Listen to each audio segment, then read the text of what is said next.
Hello there.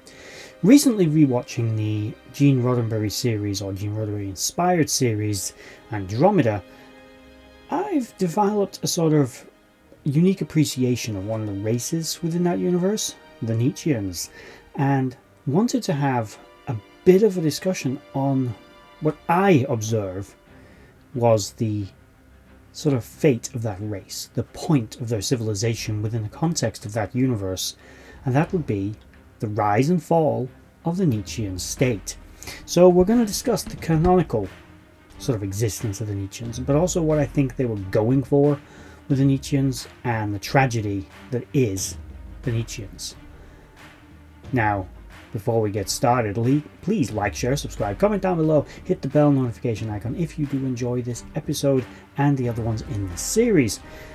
But with that said, let's get into the Neitzscheans. Now, if you're not familiar, the Neitzscheans were a race of superhumans, bioengineered and founded thousands of years ago before the fall of the system's Commonwealth. They're descended of humans who were genetically enhanced by an individual originally known as Paul Museveni. Paul Museveni was human who created a son known as Drago Museveni, who was the first Neitzschean. He would be the official progenitor of the entire species. There's also a spoiler note here that Becca Valentine, the first officer of the Andromeda Ascendant, was the woman whose DNA was chosen to also be the progenitor's genetic strain of the entire Neitzschean race. Drago Museveni is often heralded by many individuals, not just by Neitzscheans, as possibly one of the greatest individuals that ever lived. He was the father of nations. He built a civilization out of nothing, and that race went on to be one of the most powerful military and political states in several galaxies. Now, he himself, again, was a unique individual, highly intelligent, gifted, as much of a soldier as he was a philosopher.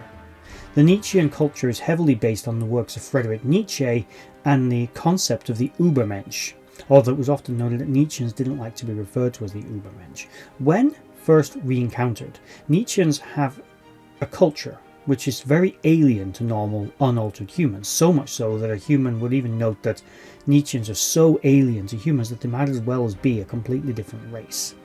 Their culture is built around the concept of endless conflict, driving their evolution to build an increasingly sophisticated and more evolved next generation, that basically only the strongest and the most intelligent and the most savvy should be allowed to breed and populate for the next generation, again constantly producing superior people. Their race were self-described as a race of warrior poets. Drago intended his progeny to be, again, a race of warrior poets bringing civilization to the stars. At once sophisticated, learned and intelligent, but also strong, vicious and great warriors, all rolled into one perfect specimen. And to his credit, and to the credit of the Neitzschean race in the early days, that's very much what they were. It's easy to dismiss the Neitzscheans as folly. They're constantly at each other's throats. The Neitzscheans we see and we know, the Neitzschean prides, are basically nation states in space, constantly at war with one another, forging alliances, betraying one another, generally sometimes getting along. Some Neitzschean prides work together, others do not, and it basically is an endless cycle of treachery, alliance, destruction and rebirth. But those are the Neitzscheans we encounter much later. The earlier Neitzscheans, this conflict also came with camaraderie, because internal self-destructive nature is not beneficial to the survival of the species, and not something the Neitzscheans wish to truly endure. They would find other outlets other than simple feats of strength to accomplish their goals. Being successful in Neitzschean culture meant also being highly intelligent, savvy enough, ruthless enough, and to a degree strong enough to always outwit, outmaneuver, or simply beat up your opponent. But it was considered better to simply defeat your opponent, outwit them and outmaneuver them, than it was to kill them. Killing them was too easy. That didn't prove your superiority, that just proved you were a better fighter. There was a place for that in Neitzschean society, but the whole point of the early prides, even though there was some conflict between them, was not to wage war. That conflict was meant to breed each Neitzschean to be better and stronger. The prides didn't tend to go to war with one another. They didn't tend to fight. They tended to compete. This would have taken on, one can presume, other non-military outlets such as sporting, athletics accomplishment, intellectual accomplishment, scientific, engineering and technical, as well as various other outlets. During the days of the system's commonwealth, the Neitzscheans were a united people. They simply had internal divisions that externally, to an outside observer, did appear to be like they were separate, like they were different, but in truth they were not. The Neitzscheans made up some of the Commonwealth's greatest philosophers, architects, engineers, scientists, as well as soldiers. They filled many positions within the Commonwealth, and they wore a lot of hats, for lack of a better term. This is why the Neitzschean rebellion, no one saw it coming. They seemed like loyal Commonwealth members, but the Neitzscheans were engineered to be perfect, and they were engineered to be strong. But although they would fall, which is what we're getting to, those early Neitzscheans genuinely accomplished this goal. Despite what outwardly seemed to be endless conflict and constantly at each other's throats, every day being a battle, was not every day's war. The prides were not constantly fighting one another. It was only after the destruction of the Commonwealth that they would descend into this. And within the universe, this was, in some ways, a tragedy. The Neitzscheans went from one of the Commonwealth's greatest powers to its single greatest betrayer, and all the galaxies would learn that Neitzscheans simply couldn't be trusted. And the Neitzscheans we encounter later have fallen from that grace. See, there is a message in what they did. Neitzscheans betrayed the Commonwealth. They didn't try to find another solution to their gripes and their problems. They simply saw an opportunity for advancement and to prove their superiority. Now, the Neitzscheans were successful in their rebellion for one simple reason. They were superior. Now, that's a bit of a controversial opinion, but they were. They were stronger, more intelligent, more organized, as well as more militarily experienced than the other races within the Commonwealth. Not only did no one see it coming, so they had an element of surprise, not only did they build up their forces in preparation for it, but they knew exactly what they were doing. The kind of scientific and technological accomplishments the Neitzscheans achieved before the fall were greater. 300 years later, after the fall, the Neitzscheans by this point had descended into internal strife and conflict, with the prides actually going to war with one another. Over 300 years, the Neitzscheans had begun to prove their strength not through intellectual accomplishment, not through scientific ability, not through philosophical enhancements, but purely through who was stronger. Neitzscheans bred culturally and socially to be the bigger, the stronger, and always the biggest and the strongest would be the one in charge. This was not the Neitzschean race or the culture or the future that Drago had intended. There were some Neitzscheans, Tir-Anasazi to a degree being one of them, Telemachus Rhade being another good example, who recognised the flaw within their own society, that they were disappointed in the race that they had become. They were not recognisably the Neitzscheans they were supposed to be, as, again, to quote Telemachus Rhade, their race were meant to be warrior poets bringing civilization to the stars, not cowards who keep slaves. Keeping slaves, preying on the weak, attacking those that can't defend themselves, did not make the Neitzscheans strong. It was not proving their superiority. On a daily basis, to some modern Neitzscheans, they had come to, through self-reflection, had begun to realise that doing these things was proving their inferiority. The Neitzscheans were dependent, and dependency was weakness. They were dependent on their slaves. They were dependent on their empires, not upon themselves. The Neitzscheans that betrayed the Commonwealth and brought it to its knees were superior to the Neitzscheans 300 years later, who could no longer work together, who killed each other for sport and for competition, who couldn't work with each other or with anybody else. They were no longer a civilization. They were thugs and bullies, and they had fallen from grace. This was, as I said, meant to symbolise that the Neitzscheans' betrayal of the Commonwealth was a betrayal of the fundamental philosophies of the foundations of their society, that they were meant to be those that brought civilization to others, not brought it down. In destroying the Commonwealth, they destroyed themselves. The Neitzscheans descended into internal conflict and strife because of their own weaknesses and their human failings, ultimately leading to the fall from grace for their entire civilization. This, again, is a great tragedy. because the Neitzscheans could have gone on to be something fantastic, something beautiful, something wondrous, continue to push their civilization forward, but instead they pushed it backwards. The Neitzscheans stopped progressing. Neitzscheans would encounter technology. Andromeda would find, for example, a ship, a vessel designed to map the slipstream, something no one thought was possible. This elegant and sophisticated craft had been lost for centuries, and when recovered, it was technologically superior to any vessel the Neitzscheans currently had in their entire navy. It was built by Neitzscheans 300 years earlier, but was better than what they could build now.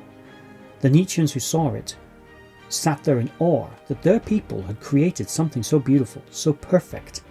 It was a mirror of the very message of their civilization. It was not conquest. It was enlightenment and knowledge that made them strong. This was the personification of that, and the Neitzscheans had lost it.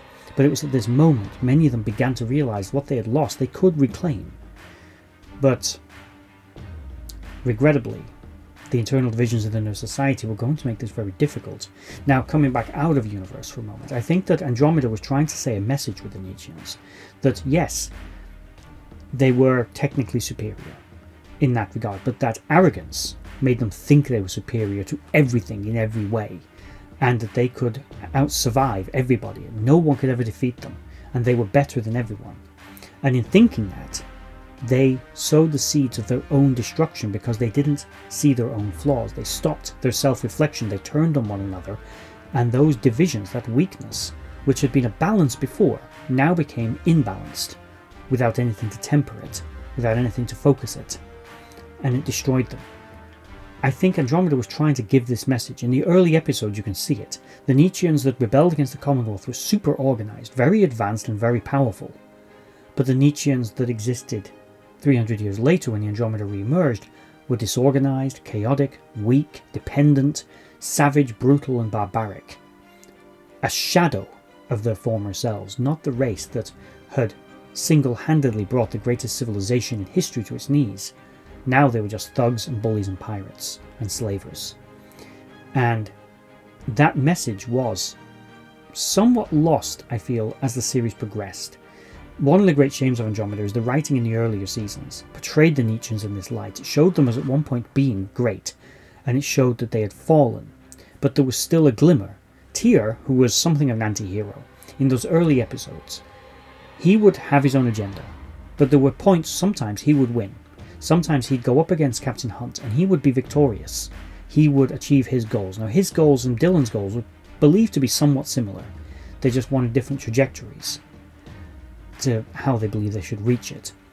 Tyr would sometimes win. Dylan would sometimes win. Teaching Dylan that there was something in the Neitzscheans that was worth saving, but also teaching Tyr that just because Dylan was human didn't mean he was inferior, just a primitive klooch, as they like to call them. And this was going to be, I felt, a learning curve for both of them, and would lead to the foundations of a reunified Neitzschean people rejoining the Commonwealth, humbling itself before it. Unfortunately, as the series progressed, the Neitzscheans became more villain of the week and almost scenery-chewing, cliched, violent narcissists who were always easily defeated by the inferiority of their own people, which they couldn't reflect because they'd lost the ability to self-reflect. They couldn't see it anymore. And I think that was a great shame, because again, what we were seeing in those early episodes was this fall from grace to anarchy, but the possible stepping stones of how they would come back from it, that there was something more to them, with individuals like Tyr, like Charlemagne Bolivar, and the others that we would encounter periodically, demonstrating that there was more. It always showed the Neitzscheans in the past as being far more greater than the Neitzscheans who are alive now, but that there was more to them, there was potential. And again, one of my great tragedies, and I've said this in many videos about Andromeda, you reach season 3 and the failings of that show's writing team become increasingly apparent. It simply doesn't hold up to its earlier episodes, which is a great shame, because it just gets kind of worse and worse.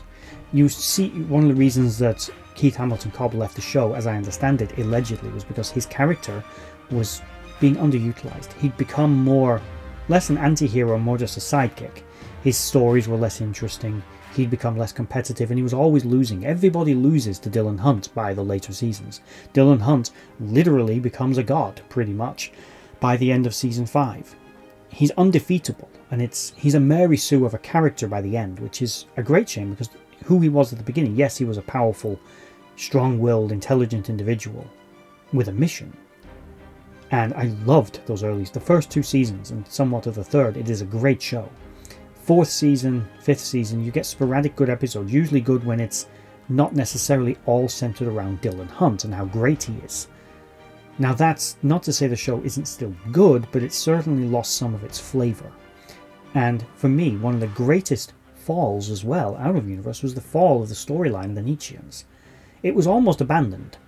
There was the reintroduction, of course, of Telemachus Rhade as a member of the main crew of Andromeda, but generally speaking, the show lost something. And the Neitzscheans were one of its greatest suffering points, because they became nothing more than villain of the week to be defeated. Yet another, the Kenja Pride, can't be trusted because they're incredibly savage and violent. But yet, one of them is the first officer of a High Guard ship, and she's awesome. And also immediately, obviously, in love with Captain Hunt, because that's what everybody does in that show. That was one of the problems with the later seasons. It becomes very much a Dylan-centric show rather than ensemble, which was one of the reasons, allegedly, that Tyr's character was retired, because the actor could no longer stomach it. He wanted his character to be more. He thought that there was more of a potential in his character, more of a future. And to be honest, the way they exited his character, personally, I found to be a bit of a disservice. He'd ended at the end of season 3 on not a cliffhanger, but on a note of, is he good, is he bad, what were his ultimate goals, was he really trying to work towards, yes, he was trying to unify the Neitzschean people, but he still wanted the success of Dylan and the Commonwealth. He wanted something. It was ambiguous. It was deliberately left open.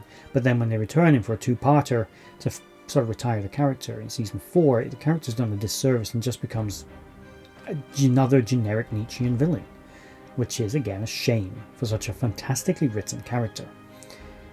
But that is my rant on this, and it's my observations. And again, one of my great shames, as I've said time and time again, this show suffered just from bad writing in the later seasons, and that potential of the early seasons was squandered to make the show all about how great Dylan is, and how if everyone had just listened to him, the Commonwealth never would have fallen in the first place. If only hadn't been frozen in time, if the New Systems Commonwealth listened to him more. And the fact that there was a New Systems Commonwealth by season 3 was obviously missing a lot out. You had characters that he suddenly had backstory with who you'd never seen before and you'd never hear from again, because it became very much episodic rather than overarching storyline, which was a shame.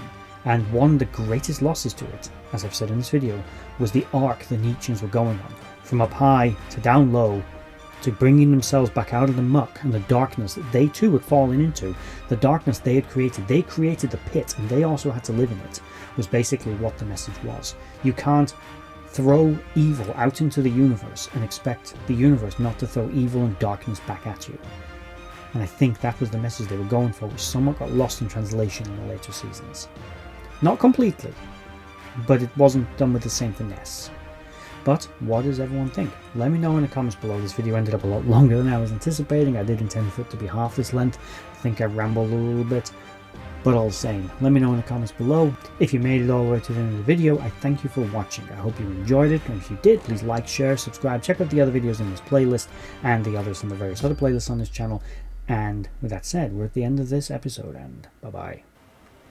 I'd just like to say a thank you to everyone for watching that video. I hope you enjoyed it. I really enjoy making these. If you did enjoy it, please consider giving a like, share, and a subscribe, and maybe checking out the other videos on the screen right now. And in the description box below, there are links to my other social media accounts.